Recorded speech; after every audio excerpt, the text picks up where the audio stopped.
Welcome to Three Devs and a Maybe, the podcast series for beginner web developers and general web enthusiasts. Now, introducing your show hosts, Michael Budd, Fraser Hart, Lewis Keynes, and Ed Mann. Hello everyone, and welcome to another episode of Three Devs and a Maybe. I'm Fraser Hart, and with me today, we're slightly light on the ground. I've got Ed Mann. Hello. And that is it. Yeah. That's normally when we introduce everyone else. Because I kind of teed up with the intonation of my voice as well. I was like, first we have Ed Mann, as if it was going to go somewhere. But yeah, just the two of us today. Quite an exciting episode because we've not recorded one in a while, and Ed's just come back from Florida, so I'm very keen to hear about that, Ed, if you would like to.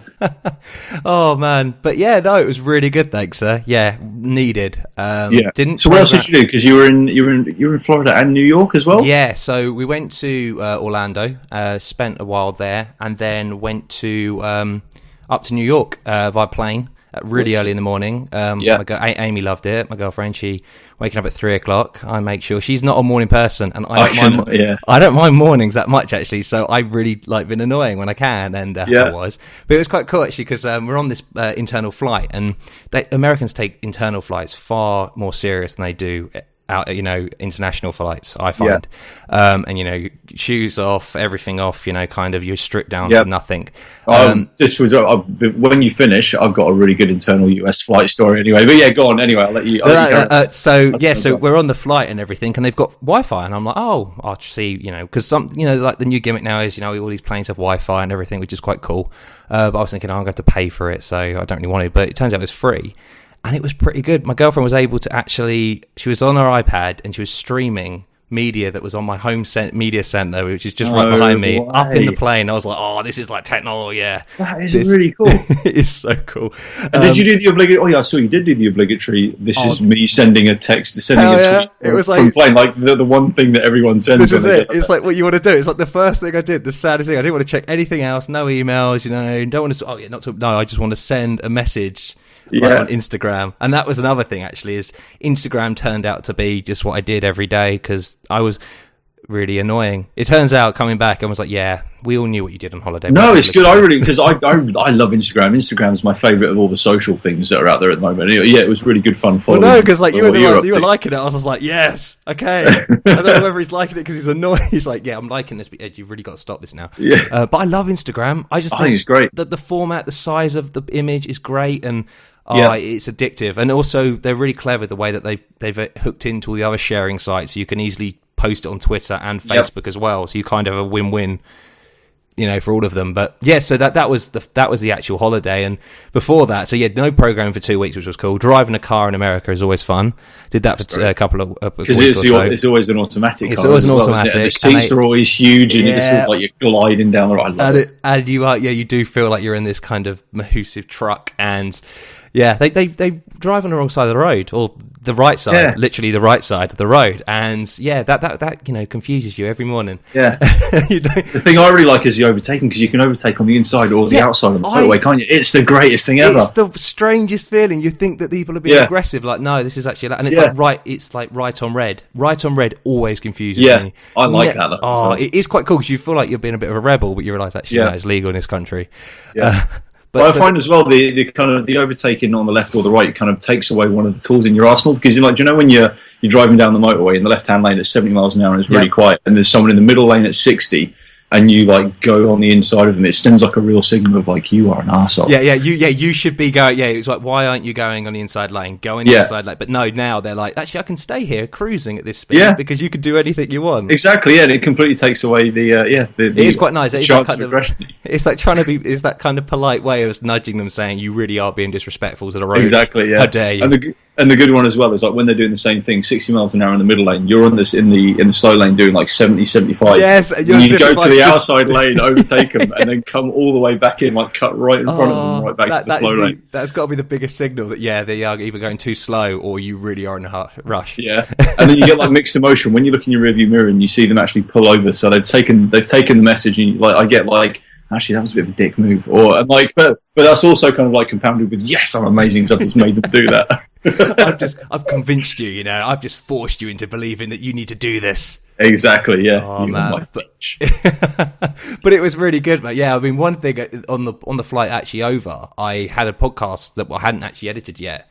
and it was great timing just to do that. So I was able to edit the Joe Watkins podcast and release that when I got back, which was awesome. And other than that, really, it's kind of just been lots of picture taken, as you know, and dealing with the fact I only have 16 gigabytes on my iPhone and hating it because that's the thing. Like, one thing about Android that wins out is the fact you can have micro SD cards, and yeah, it really is kind of, you know, the fact that you have to preemptively buy the memory that you know you're ever going to need. It's just a complete pain in the arse. And one thing that did kind of help it a little bit was Dropbox released a program called Carousel, which is kind of, they realized a lot of people using Dropbox for photos, and predominantly that's what I use. I've got a pro account just because of the photos, just being able to upload like a terabyte worth and just get, you know, put it all up there. And Carousel is kind of like their next edition of their photo kind of section out on the app, and it's this whole separate app. But one of the great things it's got, and it's a really clever idea, is that it free up space on your iPhone. And all it does really is it just uploads all the photos you have and removes them from your phone. So it syncs them all up, says, oh yeah, it's safe for you now to remove these photos. You can remove them. And I used that religiously for the 2 weeks. That's because really cool. I ended up taking so many pictures, and video is insanely, the amount of video that you can, you know, kind of the memory it takes up. So I ended up using a lot of that, where finding a Wi-Fi hotspot and just carouseling it, just saying, please upload this and delete it now, which scared Amy a bit, because she was like, hang on, is the picture gone? I'm like, no, it's in the cloud. We all believe. Yeah, sorry, Amy, there are memories that they're gone now. Yeah, they have gone. Yeah, I've taken it and literally have deleted it 5 minutes later. Is that kind of like some sick kind of game, you know?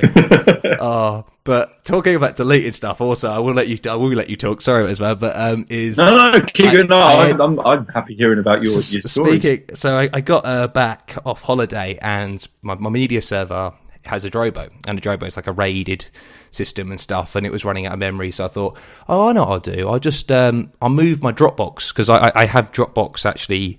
The directory folder on one of the actual, because you split up your Drobo into partitions, and one of the partitions had it, and that one was the one running out of space. I thought, I'll be easy. What I'll do is I'll delete the Dropbox folder from that, and I'll then just say, I'll set it up and move it to here. Now, the idea there would have been great if Dropbox hadn't been so clever, because what Dropbox thought was, what you meant was actually delete the whole of Dropbox, everything in it, and then start fresh. Ooh. So I then decide, so within like a couple of hours of me on my computer and thinking, that's a lot of Dropbox activity going on there. What was actually happening was it was removing every file. It did remove every file, but fortunately enough, Dropbox is amazing enough to actually just file restoration. So I was able to I asked them, I said, can you please restore these files? And they said, yeah, cool. And they were restored. And I was like, thank God for that. No way. But you can also get file versions. You can up to 30 days worth of file versions. Yeah. But you can also get a added £30 a year. You can get a year's worth. So I've actually up to that because I'm like. So what do you pay for Dropbox out of interest? I pay £70. Well, now I pay actually £100 a year. Okay, and then can you do your online backup for your machine and all that kind of stuff? Yeah, I mean, I use it for everything. Yeah, it's got all it's pretty much everything that I care about is on there. Right. And also, like images, I do disk images of my MacBook on there as well, because it's a terabyte, and because I've using SSDs now, the fact you can actually just do a whole clone disk image of your MacBook onto Dropbox, and you don't have to worry about it. Cool. That's really good. Yeah, because I use CrashPlan for my online backup, and I think it costs me like $5 a month or $6 a month. Oh, that's cool. It's next to nothing, but it's not very kind of flexible, and the interface isn't that nice when you do need to recover it. So it saved my ass a couple of times because that's when it happens. Is people don't think about these things until you need it, but then you really do become kind of like, I know why I'm paying you this money now, because you've saved my ass so bad. Yes, definitely. Trying to explain to people, I have actually deleted all the photos. Legitly, this is like a legit delete. After Amy saying, you deleting, but you've got them all up in Dropbox, haven't you? I said, I deleted them from Dropbox as well. She's like, you are joking. And I'm like, no, but they should hopefully be back by Monday. And they were. And I was like, yeah, magic. Oh, what an idiot. But no, that's sorry, complete tangent, but yeah, that was my holiday. That's what I've been kind of... When you were in New York, did you try and get in touch with Phil Sturgeon at all for a bit? I didn't, I was thinking if I'd had more time, I would have really tried to, because we did a lot of the tourist stuff. We really just did Tourist Central. We decided to be completely... Did you go up Statue of Liberty and all that cool stuff? We didn't do Statue of Liberty, actually, but the day before, we actually went, it was the whole of Ellis Island and Statue of Liberty Island had to be evacuated because someone had threatened a bomb threat. And it was crazy because I was thinking there's a lot of like helicopters, roaming around because we were on that Empire State Building, and then realised, the whole of the island had to be like evacuated, which was pretty crazy. So we ended up just doing like the boat tour, but we got a lot in. We only had 3 days there, but we did everything we wanted to do, and that included going obviously to the Apple Store, the 24/7. Did you buy anything? I didn't buy anything. I was looking at the watches. So coming back from the holiday, I was pretty much, normally a holiday you're refreshed, It wasn't really one of those holidays. It was more one of those you get everything done, doing all the theme parks and everything. And then I pretty much just felt awful. Like the jet lag we've had the last, even now actually is pretty bad. I hate. When did you land? We landed on Tuesday morning. Yeah, so you've been back a week, yeah. Wow. I've been back a week, and it still isn't kicked. Sometimes I find that it either I kick it quickly or it drags on, and this one just drags on. But hopefully, I can't really complain. I've been on holiday. That's the thing that's annoying, isn't it? You kind of like, I'm knackered. It's like, but you've been on holiday, Ed. Oh yeah, I have actually, and you know about it because it's been on Facebook and on Instagram and all social media outlets you could possibly think of. You hate me, oh dear. But anyway, no man. So how have you been? How's things going? I've been alright. Just really, really good. Really busy at work, in a good way. It's been awesome. And obviously the big news, I put my app out, the game, which is now in the Google Play Store. And I've got plans of getting it in the Apple App Store, but because I'm running on a 128 gig SSD MacBook Air, I've actually not got enough space to install Xcode on my machine, so I can't make the... Welcome to like 1996, eh? Exactly, It is back to that, isn't it? No, it is, yeah. So I've spent today kind of like wishfully browsing the Mac online store, so I think I'm going to get myself a new Mac. I want to get like a 512 gig SSD MacBook Pro. Yes. I really, that's the thing, I really don't need it, apart from the fact that I've now have this excuse because I want to get my app in the Apple Store. I think getting a new Mac is an excuse in all the time. Yeah. And it's a great excuse, though. No, it definitely is, yeah. So I think I've pretty much convinced myself to do that. So I've got a couple of freelance checks waiting to come in. So as soon as they come in, I think I'm going to pull the trigger. But yeah, so I think last time I was on, it was the day that I was actually making the app, I believe. Because I'd been in bed making it in bed that morning. Then we had the podcast in the afternoon, and I finished it that evening. And then I sat on it all week because I wanted to get it into the store. So I built the game in a day. In the Sunday, so yeah, like I said, started it in bed at 9 o'clock in the morning, kind of like laid in bed with my laptop on my knees till about 1 in the afternoon. Did a bit in the kitchen, and then we had the podcast, and then I finished it off at maybe 7 or 8 o'clock in the evening or something like that.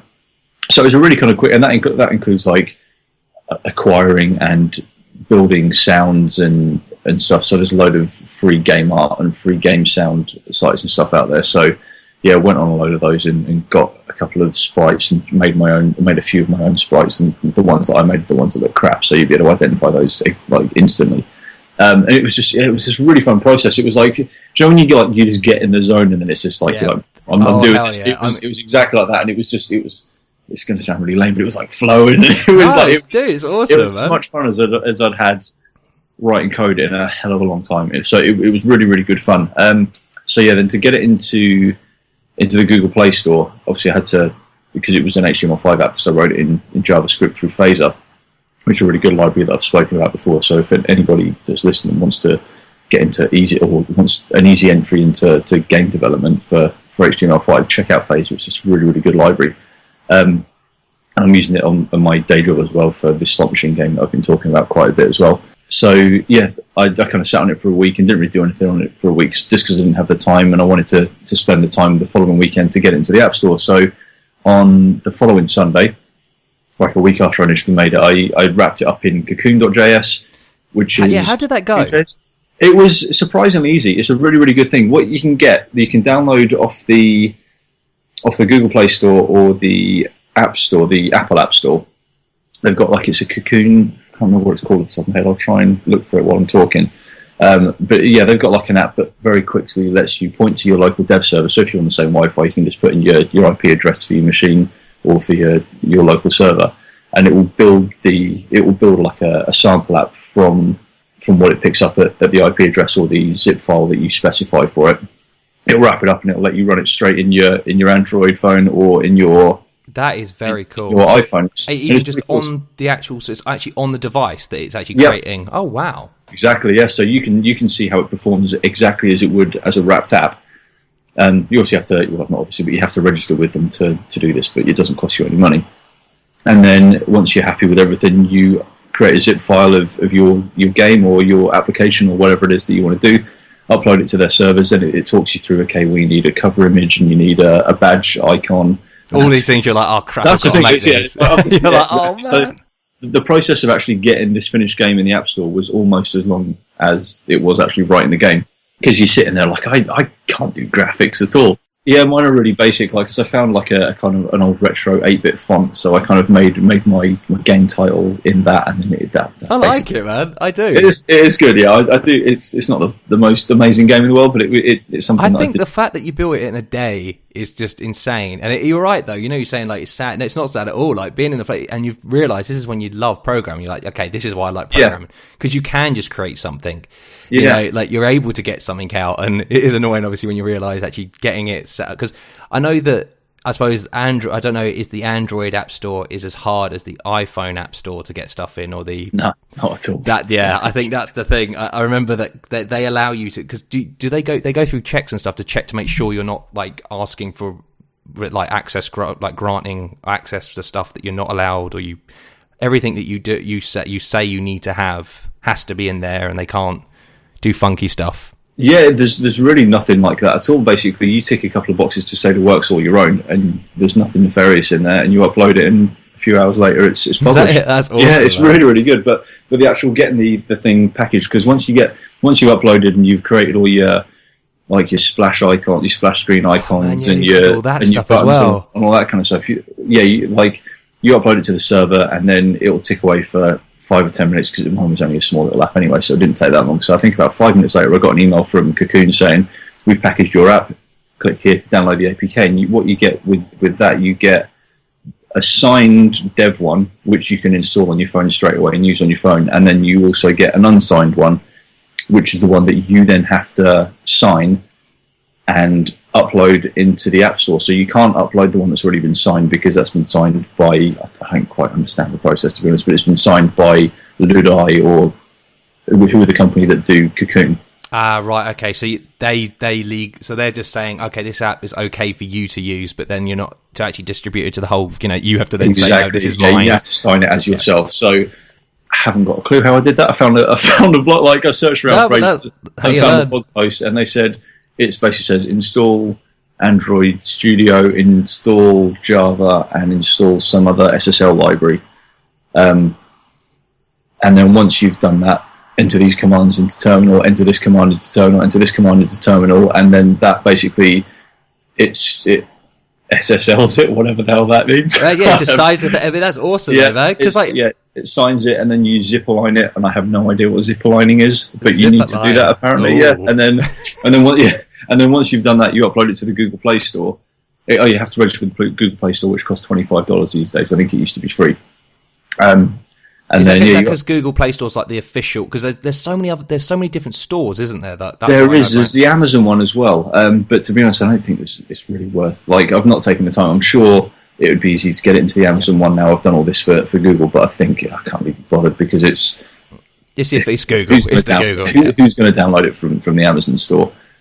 So yeah, I uploaded it to there, and then once you upload it from there, they ask for more assets as well. So they're like, what did you ask for now? It's like, okay, yeah, exactly. So now I've uploaded all the badges and the splash screen to like different size badges and all that. Exactly. Rubbish, yeah. Well, all the badges are in the APK that you get. So what they want you to upload is, like, when you go on there and you've got your preview images. So when you swipe playing the game and stuff. Yeah. So you need at least 2 preview images, and then you need, I think it was like a featured game image. So if they choose you as a featured game, then this is what's going to come up on the homepage of a Google Play, but that's never going to happen for my thing. So I uploaded this. No, it definitely won't. It's crap.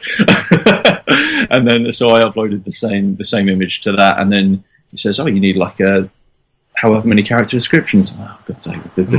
You can't just lure him Lipson. This is like, damn it, I need some copywriters here. Exactly, yeah. So I pressed save for like that final time after like going through that whole process, and I got all my green ticks. And it was like, okay, well, we'll let you know in a couple of hours when it's live. And I was like, sweet. So I got this email through. I'd gotten to sleep and just fallen asleep. And then my phone buzzes. So actually my watch buzzed because, Yeah, I was thinking, you've got your watch. Oh. And, I looked at it and it said, you're now live. So I had to check on there. And sure enough, it was live. That's so awesome. I began the first download. So, I want to put like a little competition on as well. Like, because obviously it's only for Android at the moment. So I'm going to do another one when I've got it released for iOS. But basically, if there's anyone out there that wants to download the game, we'll have like a little highest score competition. Yeah, that'd be cool. Yeah, so if I say now, we're the 12th of May now, so if we say 6 p.m. GMT on the 12th of June, so that'll give people a month to listen to this, download it, and have a little play on it. If you want to download the game, it's called Space Beer Cave, which is exactly what it sounds, so Space Beer Cave. So you can get it from the Google Play Store, so anyone who wants to download it, we'll have a little high score thing. So if you want to tweet us a picture of your high score, take a screenshot when you've got your high score, either on the final screen or just on the menu. No Photoshop mock-up, no changing it in paint. We know what people are like. We've got official... So we know. Yeah, we know. Mickey did a semester of graphics, so we'll get him to check everything over. So if you want to play the game, send us a screen grab of your highest score. Whoever's got the highest score by 6 p.m. Greenwich Mean Time, download for me. I was thinking, exactly, like Greenwich, you mean where I live. The Americans that listen, then they know where I live now. You want them to get like an entry in 5 or 8 hours late or something. So, so 6 p.m. UK time on the 12th of June. And whoever's got the highest score, I will buy you and send a 3devs t-shirt to wherever you are. There we go. There it is. And I'll do the same one as soon as it gets in the Apple Store. As soon as I pull my finger out and either buy a new Mac or clear some space on this to get Xcode installed, I'll do another one, and that can be open, I guess, for iOS. Us guys. Because we're feeling a bit left out, I mean, 3 of the 4 people on this podcast, no offense, use an iPhone. Yeah, I know. I still think that's really funny because geeks generally tend to go. That's what I don't really understand. I was having this conversation the other day, and someone said to me, "Oh, well, why are you using an Android and not an iPhone?" And I said, "Oh, I don't know, to be honest, but like it just tends to be the way. Like geeks tend to gravitate towards Androids, and everyone else tends to gravitate towards iOS. Yeah, but then like geeks, especially in our like frame of work, the stuff that we do, we all gravitate towards Macs rather than Linux or PC, which is weird because it's kind of like everyone's argument for not being like an Apple sheep. Yeah, they've got... we are then the sheep of like using Macs and stuff. Yeah, there is no logic to it, is there? Yeah, I completely fall into that trap. I use a Mac, and I think it's the best thing ever. And I use an Android, and I think it's the best thing ever. And I would never go back to Windows ever. Have you heard that they actually, after Windows 10, they're not going to have like version releases anymore? It's just going to be a rolling thing, isn't it? It's just a rolling thing, which I'm sad. You remember like the 98 and I don't remember 95. I remember like the XP launch. And I was don't remember Windows 95? I don't. Well, I remember using it. I never mentioned because at the launch and everyone was like going crazy for it. And it was like opening the shop. I mean, the fact of the matter is you actually went in and bought a boxed CD. How great, or like floppy disks. I used to use the first PC I had 3.1 on it, and it was just easier to do everything in DOS. That's so cool, man. Like it was, and I remember before that I had an Amiga 500, and then before that I had a Commodore 64.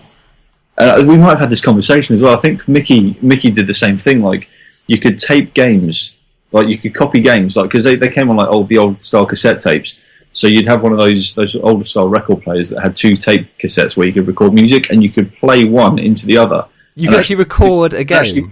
And if you listen, there was sound that would come out. It was kind of like a modem kind of doing so it was actually doing the bit like so it was transmitting that, and it would work.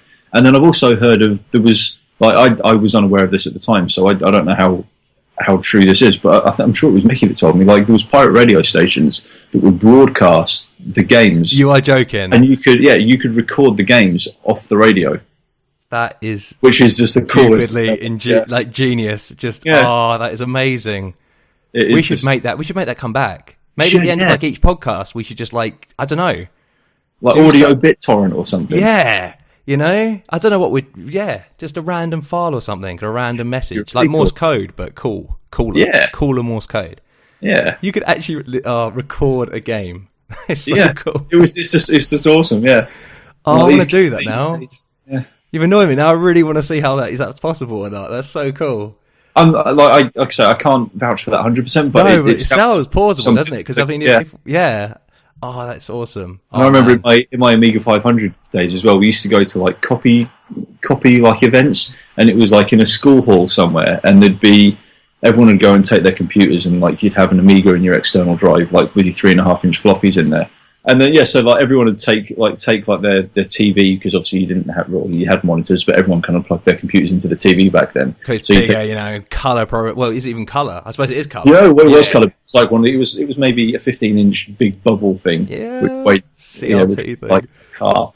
So you take your Amiga 500 and your spare disk drive, and then you'd have like your rack of all your games and stuff, and then you'd walk around and say, okay, well, I'll swap you this for that.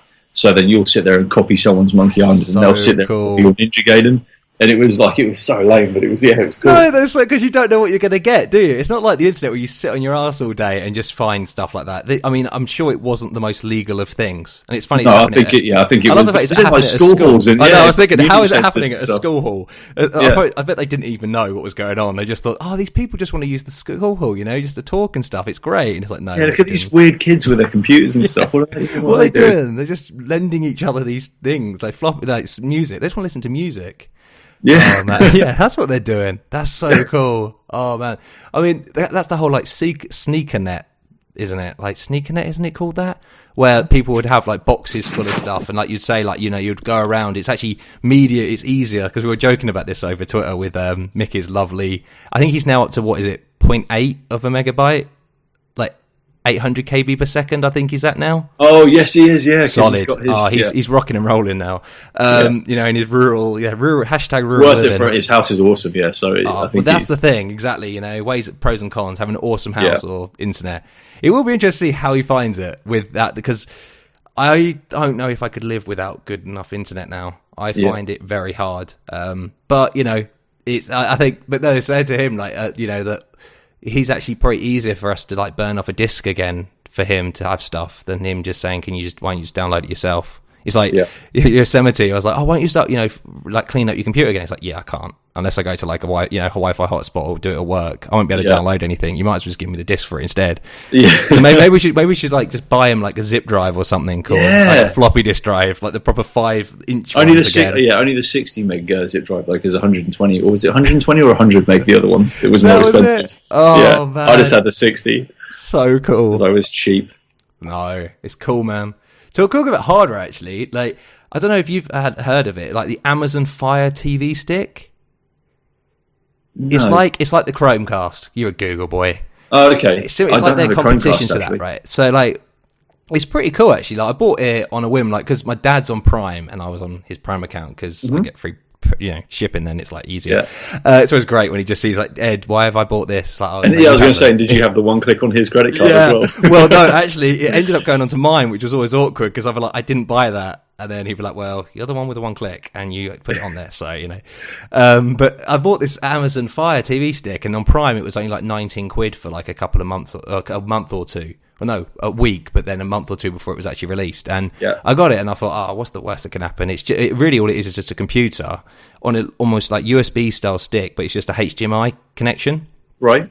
And all you do is plug it into your TV, like the Chromecast, and you use it and it's got, I think it's got like a modified version of Android Jelly Bean 4.2 or something. But one of the genius things about it is it's root friendly, like Google's Nexus and stuff like that, where you can sideload stuff without doing any problems.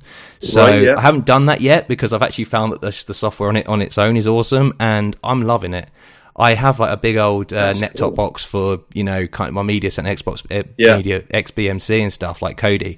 But now I'm just thinking of maybe sideloading Kodi on that and seeing how I can kind of somehow hook up my Drobo through, but then I'd always have to have a net-top box, and annoyingly, because I haven't got network storage on that.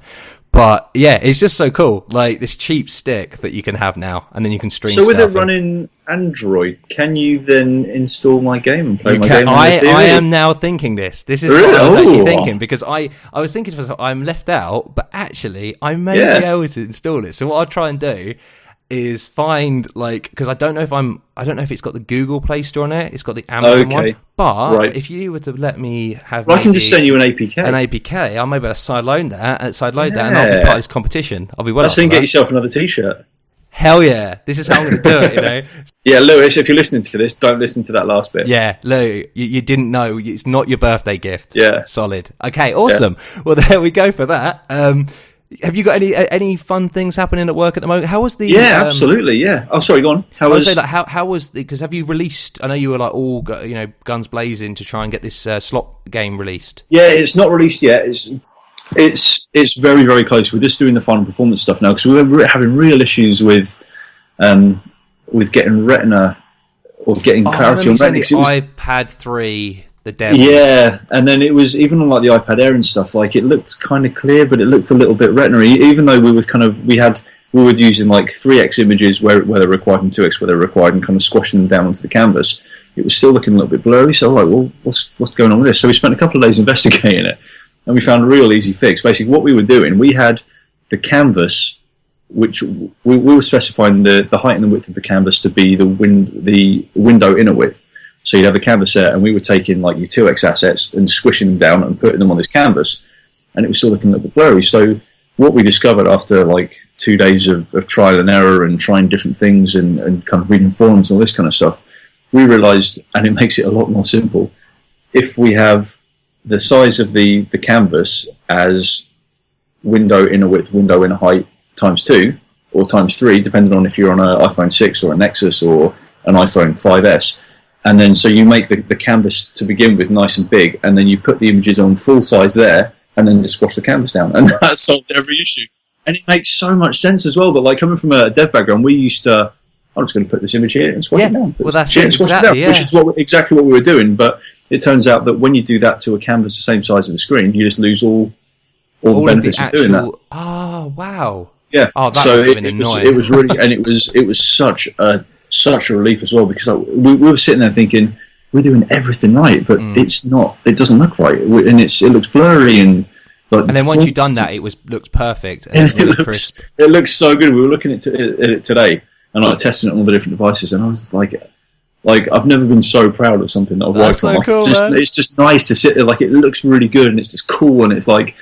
It's I don't know. It's just fun, yeah. This will be in the app. Will this be in the App Store? Well, not the App Store. It won't be in the App Store. It's going to go out. It's going to be an online live slot game, so you can gamble for real money on it. Will I have to gamble for real money? Will I be putting real money into this? Can I lose all my life savings? No, you'll be able to play it for free as well on the various operators. So it's going out to one operator. I don't know if I'm allowed to say the name of the operator that it's going out with first, but it's a big time. Cool. Online gambling operator.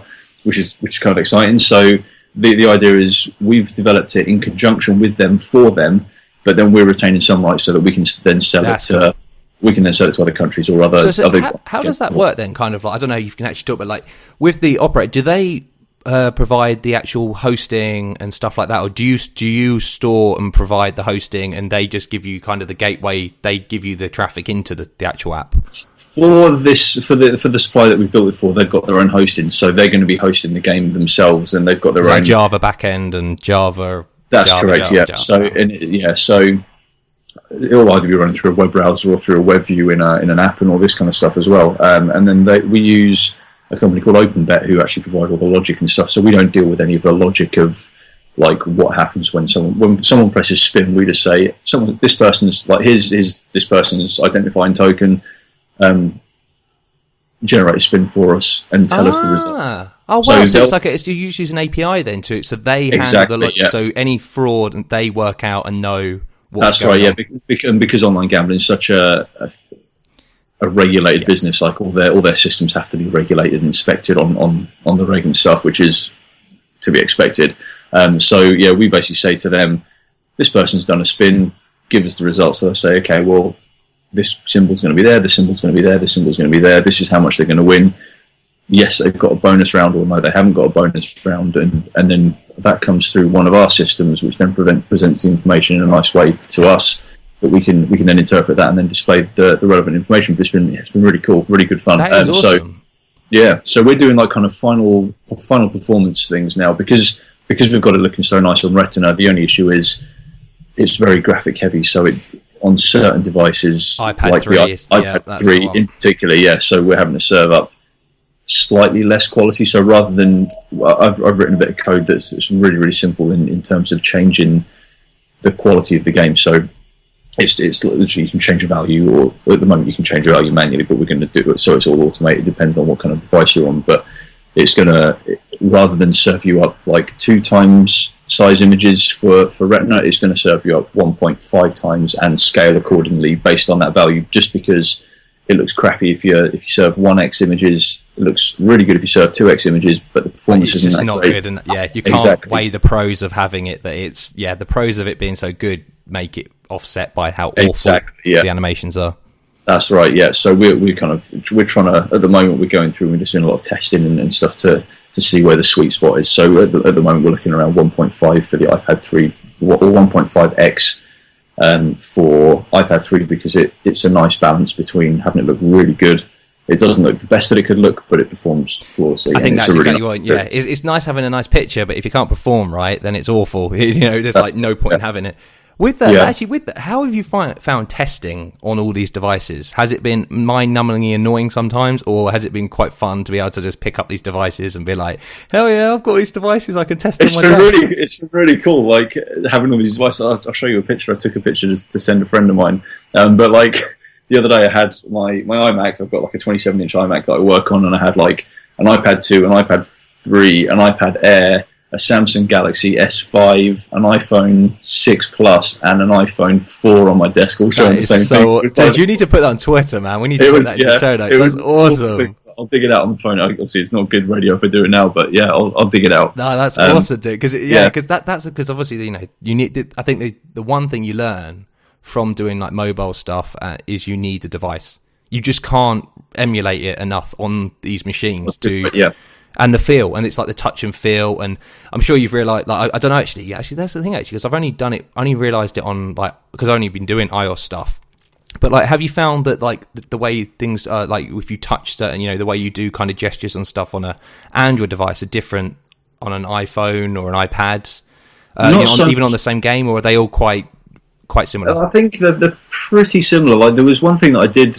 another project that I've been working on is, we've been doing like the sportsbook and the online casino and the online lottery for the British Columbia state. So if there's anyone in British Columbia in Canada that's listening to this, if you buy a lottery ticket now, it only went live today. So if you buy a lottery ticket on your mobile device, either a tablet or a phone, you'll be doing it on some software that I've done, which is cool. That is so cool, man. Yeah, no, it's really cool. Well, what you've been doing, obviously, the front end stuff to that. Then is that just the front end stuff? Yeah. So it was already a Backbone app anyway, a web app. So I've not written all the logic and stuff behind it, but it was just kind of like a major overhaul, and there was a little bit of new logic in there, but it's mainly just skinning essentially, rebrand. But it was just really cool, and it's nice to see something that I've done go out as well. And because it's the first. I suppose is this the first thing you've shipped from the entirety? Like, kind of. It's the first major thing I've shipped. I added a bunch of functionality to the BCLC Sportsbook. Previously, that's already gone out, but that's kind of like unnoticeable stuff, and it's like just kind of small little functionality things like. You have to show your mum. You're like, Mum, right, if you do this, you click that, then you wait 5 minutes, and you change that to that. Oh, you've missed it. Okay, that was that little bit there that I did. Now you've actually got something you can show. Exactly, yeah. So now it's kind of nice to say, oh yeah, that's the bulk of my work. But yeah, like I didn't write the web app, but I did some functionality on it, and yeah, it's a brand new reskin. And reskins are never fun, but this one was actually quite fun. Reskin. Absolutely, yeah. But I suppose your idea of reskinning though is a bit different, because obviously, so again, is the logic for that a web service that you're interacting with, or is that logic that the logic that you created, well, logic that was already there, is the whole app logic, or is that only part of the game logic, and then you have to communicate with another web server Like it all connects with another web service, so it's all done via APIs because it's just it's a backbone JavaScript app essentially. But it all connects via APIs, and I have no idea where the APIs go to or where they come from. But does your work create them, or are they available, like done kind of? No, yeah, we've got a backend team, so the backend team have done most Java. of that. Yes, indeed, yeah, straight in Java. Yeah. Oh man, but that's so cool, dude. Like, but no, it's just really good. It's nice to see stuff go out, and it's just it's really enjoying work at the moment. It's awesome. And you enjoying the front end stuff? You missing any back end stuff? You missing? I'm not missing. I did some freelance work over the last couple of weeks, and then I was writing PHP, and I've forgotten completely how to write PHP. But I didn't. It's scary how quick it is to like not. But once you pick it up again, you're fine. But like, it's scary that a language you can kind of, even though it's C structure kind of thing, you're like, oh, okay, I'm thinking in JavaScript now. Crap, like you know, kind of thing. And oh man, but that's I suppose a nice thing about your freelance stuff is you do get to do that, so you never actually get completely out the loop. You can always kind of go back into it. And that's right, yeah, and it's generally like if I want to do some freelance work, like I'll be able to grab some from somewhere. Like I've got a friend who's a designer who puts out a lot of websites, so I always get kind of pretty much first refusal from him on any projects or any web projects that he's got going. So it's nice to have that as an option to do anyway, because yeah, I was trying to cut down on my freelance, but I've done a couple of projects in the last couple of months, and it's good to do. And obviously how do you balance it though? Because I think that's kind of the thing, that a day job, like doing stuff you want to do in your own time, and also freelance stuff. I've not really found it too bad, to be honest. Like I think I found it worse at my previous job. I think because I was getting at my previous job because I felt burnt out. Like at the end of every day, I was just dead. I was done. Yeah, I couldn't, and it wasn't because I was working particularly hard. It was just because it was horrible. Like it's not horrible. Yeah, I don't want to talk bad about the previous job, but no. It was. Well, you'd done your time there, like that. You know, you kind of wanted a new challenge, and now you're feeling kind of stimulated. It's funny how I feel energized actually, yeah, that's it. More work sometimes, or a change, is as good as a break. Yeah, you know? No, definitely. And that's kind of the cool thing. And like now, as you say, like going into that, and now you can look at PHP and like server-side languages a completely different way. Yeah, you know, and maybe even you can start, you know, just doing stuff in Node.js and stuff, and then you'd be like, yeah, I'd like to play with Node.js actually, but yeah.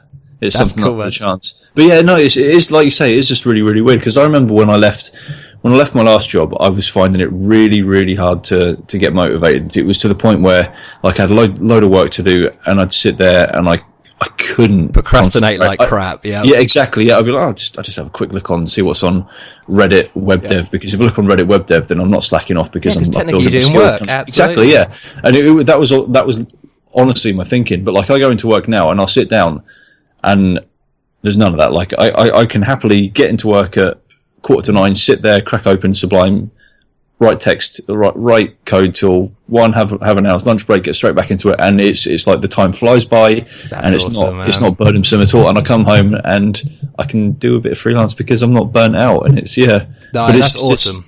Because I remember when I first came to the new company, I remember having thought like, oh shit, like what if I'm done with web development? Like what if I physically can't work to the standard that I have represented myself to, or that I want to actually perform at? And it was actually quite a can feel quite scary, can't it? It was very scary, because it was like this is what I want to do, but if I can't concentrate for 10 minutes, if I can't concentrate for 10 minutes in my previous job, I'm going to go to this place.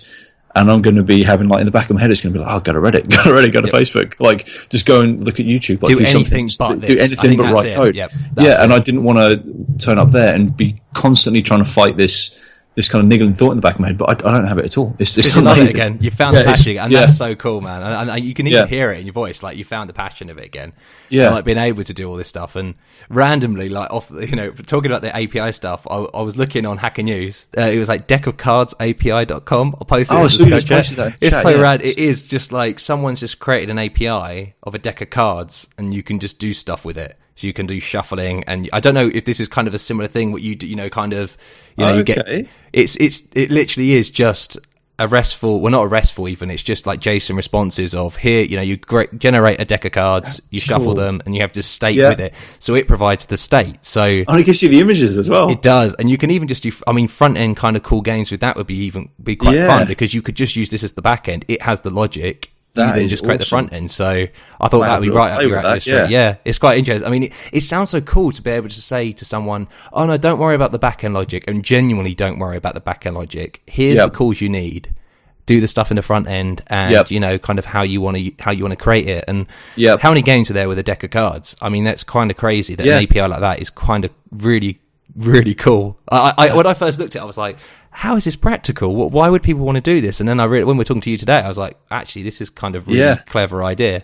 It's really clever. I think that's great. I might have a little play with that and see if I can. Oh man! But I mean, so how's your work going anyway? Because obviously we've not touched on yours. It's going really well actually. Thanks, man. Yeah, got back to it. So I was working. I think what I was talking about last time was how the beauty of Active Record and fluent SQL kind of builders and stuff were because of how quick I was able to get an admin section site part done, which was good, and that timed out great, and there was no problems with that, which made me really happy. It's always happy when you come back and there's no problems. You're like, yes, wow, that never happens. I'm just waiting for it. The pessimist in me is thinking it's gonna screw up soon. I don't know why, but other than that, I've been kind of I got into. So I've started work again, but kind of things happening there. Other than that, outside of work, what I've been doing is looking into security stuff again. Yep. And Troy Hunt, I don't know if you've known him, if you follow him on Twitter and stuff. He's quite big and he tweets quite a lot and stuff, and he's quite a cool security guy. And one of the talks that he actually did, and I watched this the weekend, was I'll post it in the show notes, but also I'll send you a link now, and it's just a kind of general kind of summary of web security now. And one of the jokes at the beginning is, people with credit cards. Yep. People actually post on Twitter and social media sites their credit card, their number, their actual credit card. Oh, I've got a credit card. Look at this. Yeah, I've seen a couple of people bragging check it out, I've got a gold card, or I've got American Express, or And then they also post the back of it. And it's funny, there was actually a tweet when someone says, why do people want to look at the back of the card? Why do people want to know the security code? Oh, it's 123, why do you want to know that? And it was amazing that, this is kind of like the barrier of some people on the internet, which was kind of scary, They're scared about their privacy and stuff, but then they'll post their freaking credit card or debit card online. Solid. But, he goes from that to other things where, obviously SQL injections and cross-site scripting and other things there was one, I don't know if you've ever heard of a show called Hack 5. No. It's a really cool video show. It's been going on for years, but they kind of do lots of security kind of pen testing kind of tutorials and videos and stuff. And one of the things they have is something called the Wi-Fi Pineapple, and you can buy it. And essentially what it is it's kind of a modified router. But it allows you to set it up, and it allows you to do man-in-the-middle attacks and stuff. So you can actually set it up as a hotspot, free Wi-Fi, and just grab loads, which is kind of scary. But you grab a lot of data. So anything that's not transport layer secure, TLS, SSL, you can grab and you can get. But also, one of the clever things it does is, because I always think to myself, oh yeah, but you have to kind of, I have to secure, go to, I want to use their free Wi-Fi. Yeah. What I didn't realise was each one of our computers is actually, it beacons out and says, any stored and Wi-Fi SSIDs we have? Yep. It actually says and beacons them out and actually transmits saying, is my, home router available to me? Yeah. And all this does, it says, I am your home router. And it will then allow you, so it will automatically connect to the internet. In essence, by saying, I'm actually, without people having to go free Wi-Fi, this looks a bit dodgy. So it's kind of scary that your computer does kind of already transmit all this kind of stuff wirelessly. Yeah. A lot of people can grab without, doing anything magical. Yeah. But I mean, even if it was something that people had to actively say, yes, I will, you're walking around London, there's tourists in London that walk around with a laptop looking for a Wi-Fi signal, and you could set it up anywhere. You could put it up anywhere, and farm credit card details. You have a man-in-the-middle attack. I mean, if any account, any website that they use that doesn't have SSL stuff, and it's a lot and it's scary, that you can easily snoop it. And what they do is the actual thing, you put it somewhere, and I think you put a micro SD card in, and then you just get a log of it. So you turn it on, leave it there for a bit, and take it out, and they use it as normally would be. I've got free Wi-Fi here, but really what you've done is you've just gone through and kind of scarily logged everything that they've done, which is really cool, but also really scary. But it is. But he also kind of spoke about things like Charles Proxy and Fiddler. I don't know if you played with Fiddler. No. So Fiddler and Charles Proxy, they're proxies in between. So you can actually proxy, say, like traffic that, say you've got a web application. Not web application, sorry, like a desktop application, or even just, your website. Well, websites are a bit different but web applications and stuff like your iPhone, and what actually is being transmitted through there, you can actually put this in the middle of it, and it will then analyze what's actually been going through, coming in and out. So what you're sending to them, what they're sending to you. Quite easy actually as well with Fiddler. He demonstrated that on a Windows box, which was a bit like Windows, but you can do it Charles Proxy too. But he was saying that the BA, so British Airways, their premium, their executive lounge thing, and you have to pay to have their Wi-Fi. And you're like, okay, you have to pay to have Wi-Fi. And if you go onto the Wi-Fi, and it'll come up with a nice pretty page saying, sorry, you can't, use this Wi-Fi because you haven't paid for it. Oh, okay. Yep. He then put Fiddler in the way of it, and he noticed that actually what it was doing was it was also downloading all the passwords for the Wi-Fi before you authenticated. So you had all the files on, it would actually connect and have a URL to all the files, and you could just download that file. And it's like, oh, here's all the Wi-Fi passwords. Oh, I don't need to. People, I think that he said that as he had a good phrase for it, but it's kind of where you put the authentication. You should authenticate before you obviously download all this list of passwords that people have thought, oh, we need it on the front end. Everything needs to be front end. Let's download it to the front end and then the front end logic. But he realizes once you've downloaded it, you've got it. You don't need to go through the logic that, people would state to, I need to be secure.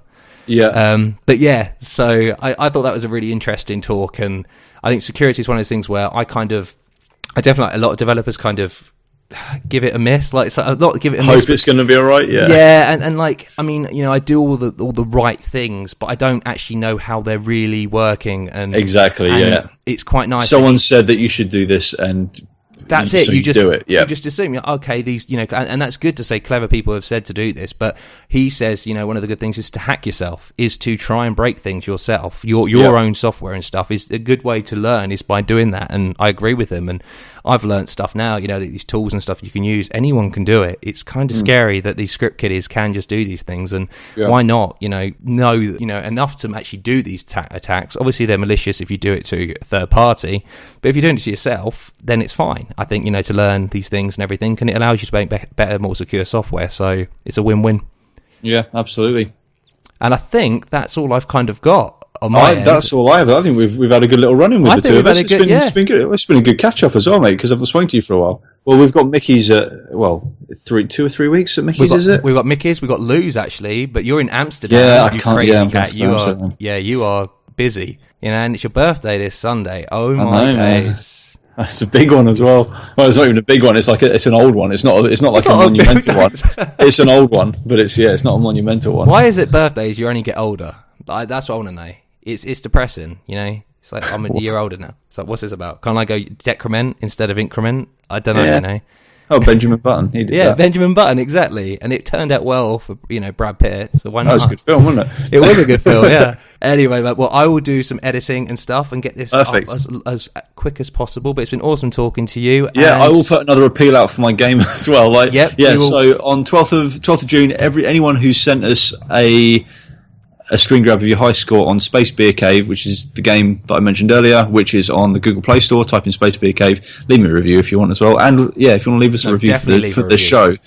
We've not had reviews for the show for a while, so if anyone wants to do one of those on iTunes. But download the game, send us a screen grab of your high score before the 12th of June will get a t-shirt sent anywhere in the world from me, and there's probably only going to be like 2 people enter, so you're in for a good chance of winning. And I will win, okay, because I'm going to take this. No, you can't play it. Well, you can play, but you won't get I won't. I won't. Yeah, I won't be winning the t-shirt. I've already got a t-shirt. Oh, dude. Right. Anyway, but great podcast, and I will speak to you soon. And take it easy, listeners. We'll see you soon. Or it's probably the other way around. Actually, I'll see you soon. Probably you'll see me, and they'll hear you soon. They'll hear me soon. There we go. And we love them all. We do, with all our heart. Thank you. Bye. You've been listening to 3 Devs and a Maybe. You can contact us at contact@3devsandamaybe.com or follow us on Twitter at 3 Devs and a Maybe.